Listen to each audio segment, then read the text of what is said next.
Hello hi అండి, welcome to my channel Vishnu Gauri life style. మా గార్డెన్కి ఎలాంటి కంపోస్ట్ ఇస్తున్నానో చూడండి. మజ్జిగ ఫెర్టిలైజర్ అయితే ఇస్తున్నాను నేను. చాలా చక్కగా అయితే పనిచేస్తుంది మజ్జిగ ఫెర్టిలైజరు. చూడండి, బీరకాయలు అవి కూడా చక్కగా కాస్తుంటాయి. పువ్వులు చూసారా ఎలా కాసినాయో చక్కగానే. పువ్వులు చక్కగా అమ్మవారి ఫోటోకి అయితే అలంకారం అయితే చేశాను నేను. చూడండి, బీరకాయలు చూసారా.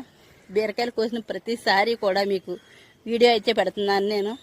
చాలా చక్కగా అయితే కాస్తున్నాయి. ప్రతి బీరకాయ కూడా మా చంటోడికి అయితే వండి పెడుతున్నాను నేను. బేబీ కేర్ కూడా ఉన్నదండి. బేబీ కేర్లో పిల్లలకి ఎలాంటి పెట్టాలన్నది కూడా చూపిస్తున్నాను నేను. బీరకాయలు అయితే 3 కాయలు అయితే కోసాను. మొన్న కూడా ఒక 4-5 రోజుల క్రితం అయితే మళ్ళీ బీరకాయలు కోసాను. ఇప్పుడు మళ్ళీ కోసాను నేను. చూడండి, బీరపాదుకి చాలా చక్కగా అయితే కాస్తున్నాయండి బీరకాయలు అయ్యి కూడా. ఇప్పుడు చూసారా, ఒక బకెట్ నీళ్ళు తీసుకొని అందులోనే పులిసిన మజ్జిగ వేయండి. మీరు పులిసిన వేసినా పర్వాలేదు, లేదా